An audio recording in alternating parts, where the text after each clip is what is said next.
Active listening is essential for your time here at CMU. Not only do you understand the information better, but it's obvious to the professors that you're paying attention. Your relationship with your professors is huge while you're in the class and after. While you're in the class, it's easier to ask for help and get feedback.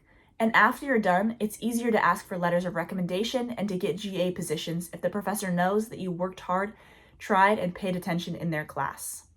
It's very obvious to professors when you're paying attention and when you're not. We're going to watch a couple videos that show the difference between a student that is not active listening, is not engaged, and one that is. The differences are very clear, and you can see why it's obvious for their professor that there's a difference. A couple key things to pay attention to are how the rest of the class is impacted, because your disruptions not only impact your own learning, but also all the students around you. Phones are also a key thing. A lot of students go on their phone and don't realize how disruptive this is and how obvious it is to the professors that you're not paying attention. The third thing is eye contact and body language. There's a huge difference in the student's eye contact and body language with the professor, and because of that, you can see a difference in the professor's body language. They're frustrated and they're disrupted as well. We hope you enjoyed the video. Thank you.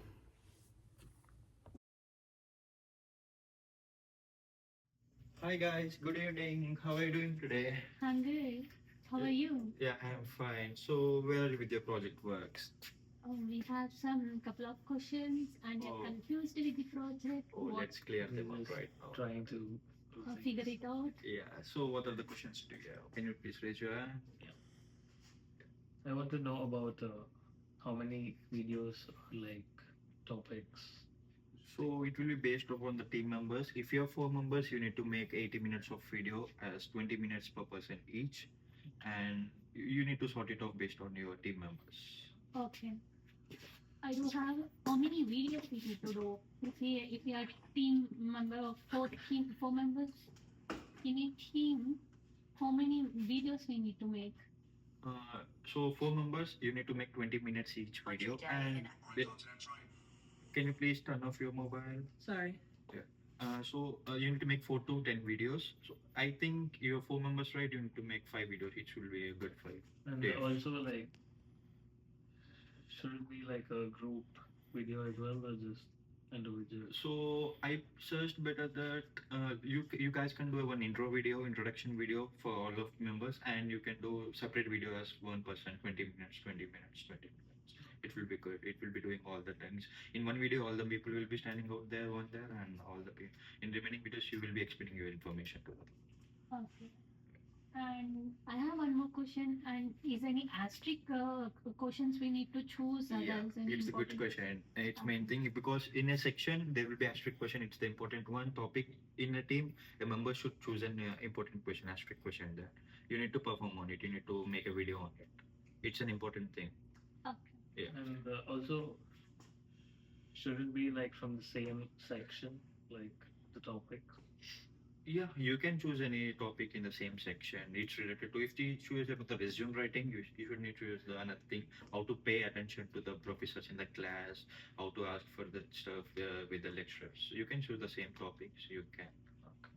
Yeah. Okay. That's good. So how are you doing today with the project work? Is it good? How is We it going? just started and let And it's me just know fine. if you have any questions in future. Yeah, that's good. We'll surely email you or like reach out to you. Yeah, that's a pretty good point of contact. Yeah. That's Okay. it. So all the best for your project works. Let's meet on the next weekend. Yeah. Yeah. Sure, okay. Yeah. Thank you. Thank you. Have a good day. Mm.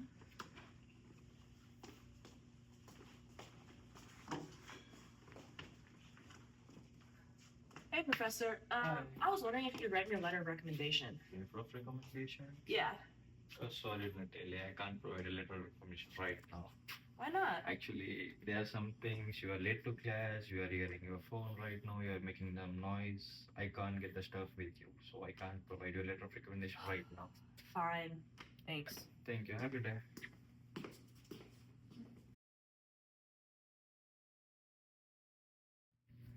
Hi guys. Good evening. How are you doing today? Hi, Yeah. Professor.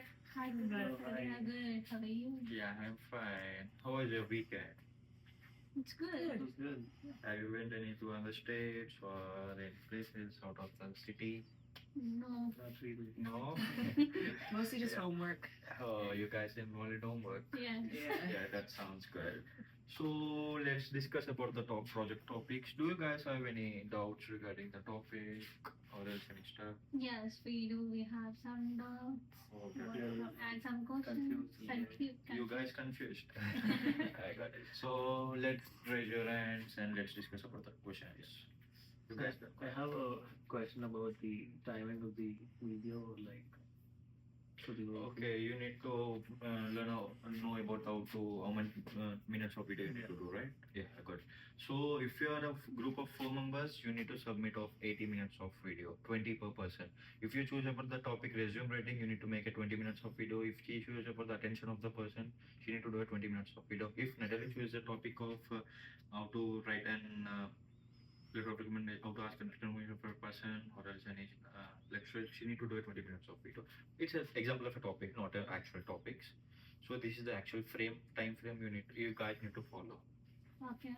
I don't have a question. Any aspect questions we need to choose it? Yeah, it's the main topic I need to discuss about the class today. It's a good question. So you guys need to select the asterisk question from the section. There will be 3 sections. I mailed them you, I emailed them.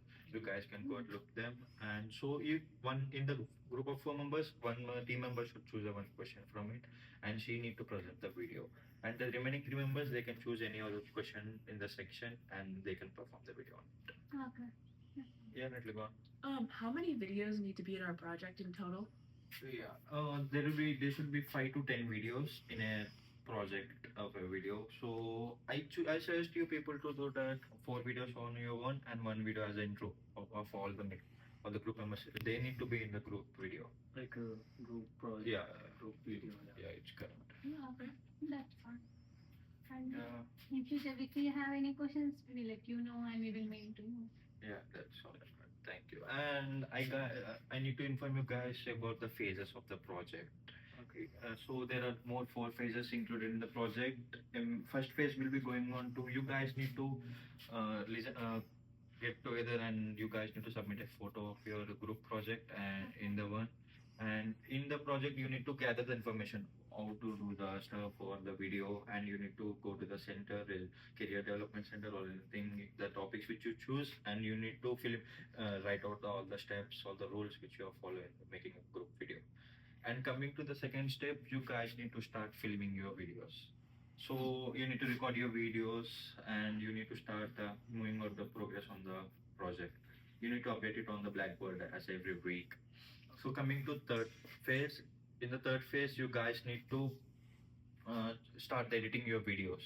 And it's like in last step, last not but one step. You guys need to edit your videos in a good manner and you need to recheck your videos. So it will be good. And coming to the fourth phase, and it's the last phase, you guys need to move and you guys need to create your own stuff and you need to recheck your videos in a good manner. You need to crop it or else you need to edit all the stuff and you need to submit it to the Blackboard. It's the final of your project. You guys have been done with it. Yeah. Yeah, exactly. That sounds good. Yeah. So this is the things we need to follow for making our project successful. Okay. Yeah, and you guys have any doubts regarding the phases? Any phase in which filming or else editing? As No. of now, we don't have any. No, you guys are good. Yeah, That's Yeah, good. that's all. good. So let's move on to the interactive session. You guys, if you guys on the team, you can discuss about the things where you need to meet, where you need to film out. Okay. You guys can call here for 2 minutes. But, Okay, so we need to have this survey and the photo of all of us doing the survey done this week. So what about Sunday? Are you guys free then? Yes, that's fine. If we are Yeah, on but, Sunday, if it's afternoon, like 1 o'clock, is that fine for you? Yeah, like 1:30. Does that yes, work? that works. Okay, perfect. Are you guys good with meeting in Groen? Yes. On the ground, we Because will it's discuss the- about it. Yeah. Easiest place. to Easiest be. place. Yeah. Okay, perfect. Well, yeah, we'll do our survey then and get all that stuff done. And yes, we'll start with some filming. We will start about the projects, and if you have any questions, we will discuss in that day. And like Perfect. talk about all things. Right. Yes. That's it. See you guys then. Yeah. Yeah. you guys got sorted all your questions with your teammates? Yes. Yeah. Good, good. So based on the thing, and this is the overall phases you need to follow to make your project video done, and that's the stuff. You guys are good with it. If you have any questions, please may email me, and it will be good. I will solve your questions through email. I will send out that. Yeah. You guys are good right now. Yeah. Yes. So let's catch up on the next week and in the class Wednesday. Okay. Sounds good. Have a good day. You too. Hey, Professor. Natalie. I was wondering if I could get a letter of recommendation. Oh, from you need a letter of recommendation. Yeah, I'm applying for an internship and they want one. Yeah, good. I will be doing a letter of recommendation for you. Please email me the job description, internship description, and all the stuff. I will do it. It takes 3 to 4 weeks. I'm busy right now. Of So course. I will get you a letter of recommendation for sure. Thank you. I'll send you that email right away. Yeah, sure. Thank you. Have a good day. You too.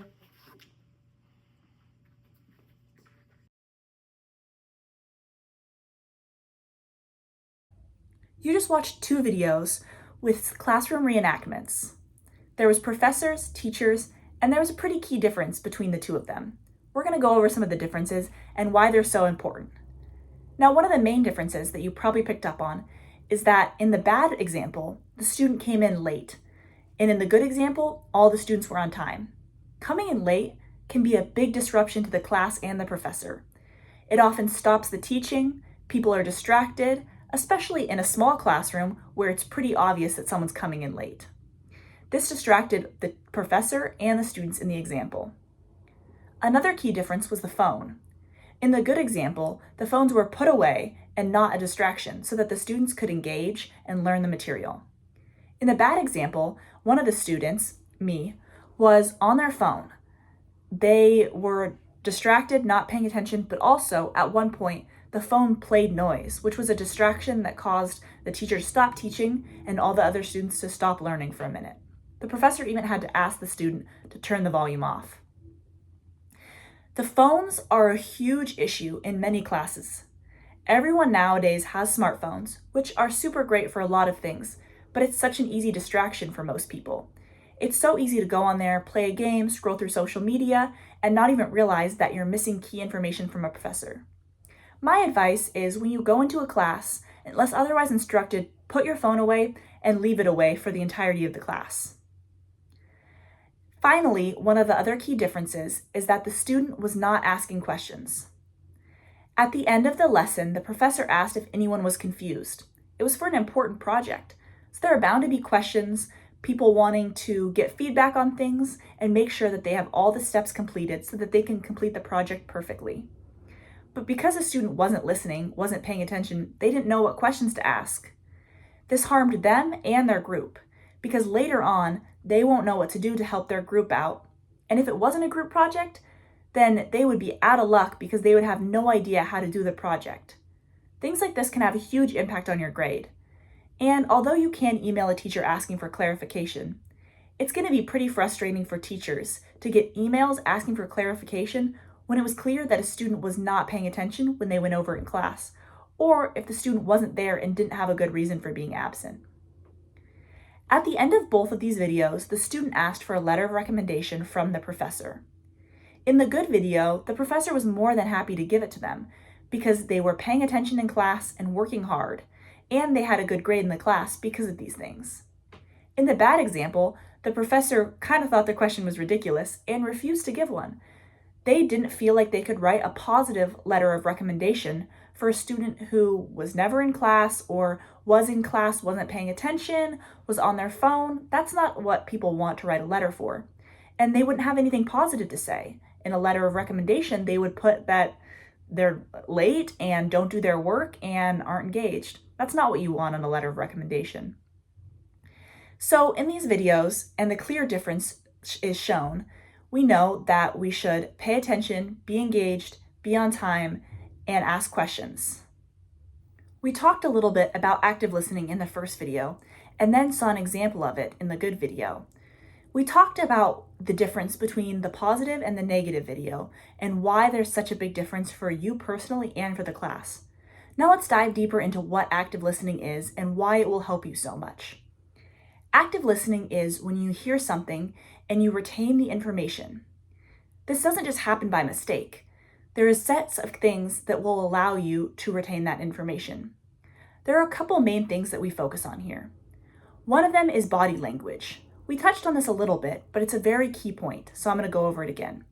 Eye contact is one of the biggest ways that you can show a professor or anyone else that you are engaged in your listening. If you're looking at them, you can't be distracted by other things. Another way is nodding. If you're nodding, then people know that you're listening and that you're agreeing with them and that you understand the concepts. Finally, it's posture. If you're slumped way back in your seat, the professors don't really know what you're doing. But if you're sitting up, you're looking at them and you're nodding along, they know that you're engaged. This will also ensure that you yourself are engaged. It's much harder to be distracted when things like this are happening. Another way that we active listen is by paraphrasing things. Now, in a big classroom, it can be hard to raise your hand and paraphrase everything that the professor just said. So a good way to do this is either in a notebook, taking notes down, or just in your head when there's a little break in the learning. For example, if a professor says, "Wow, the weather's really good today," you can write down in your notes, "It's a beautiful day out." You said the same thing, but just in a different way. This engages more parts of your brain and ensures that you'll remember it later. The next part of active listening is asking questions. There are many times that a professor says something and you're not quite sure. Maybe you're a little bit confused on it, you don't exactly know what's going on, or you just have a question. In a big classroom, chances are if you have a question, someone else probably is confused as well. It's important here to raise your hand and ask that clarifying question. The professor knows that you're engaged because you're asking a clarifying question, and you remember it better because there's a dialogue, and also you learn the information that you were confused about. This saves you from being confused later on when trying to do assignments and tests, and also saves the professor having to go over things more times in emails or in questions after class, or when students get bad grades on it. Overall, active listening is huge for your success at CMU. It allows you to do better on tests, do better on assignments, and to have a better relationship with your professor. I would like everyone here to practice active listening the next time they can. It can be with a friend who's talking to you, a parent talking on the phone, or a professor in class. There are so many ways that we often forget to active listen. There are so many distractions in the world that we're often on our phone or thinking about other things and not really paying attention to what's in front of us. Active listening is a huge key to changing that. So we know what's going on around us, we are engaged, we listen better, and we retain more information. And as I said before, it's a great way of showing people that you care about what they're saying and that you want to listen to them. The final thing that I would like to talk to you guys about for this topic is where I got this information from. Now, part of it is from my own personal experiences because I've been a student for a lot of years and have unfortunately been the bad example and also been the good example. There are times when I've come in late or been on my phone and it hasn't ended well for me. I haven't done as well in the class, I am more confused, and the professor is unhappy with me. But there's also been a lot of times where I've been the good example. I'm on time, I'm asking questions, and I found that I understand the information so much better and it's so much easier for me to do the assignments. But of course, this information isn't just based on my personal experience. There are many sources, including the ones that I will put in citations for this video, that explain this for university students, for lower education students, and for anyone trying to active listen better. I also used a survey completed by professors that noted the things that they notice from students that they don't like. One of the biggest ones is being on the phone, another one is being late, and the other one is just being clearly disengaged and not paying attention. So, the professors here at CMU, my online sources, and myself have all experienced this. And I'm assuming that as a student, you've probably experienced it too. It's crucial for us here at CMU to make sure that we are active listening, that we're paying attention, and we're setting a standard for not only our classmates, but all other students here at CMU.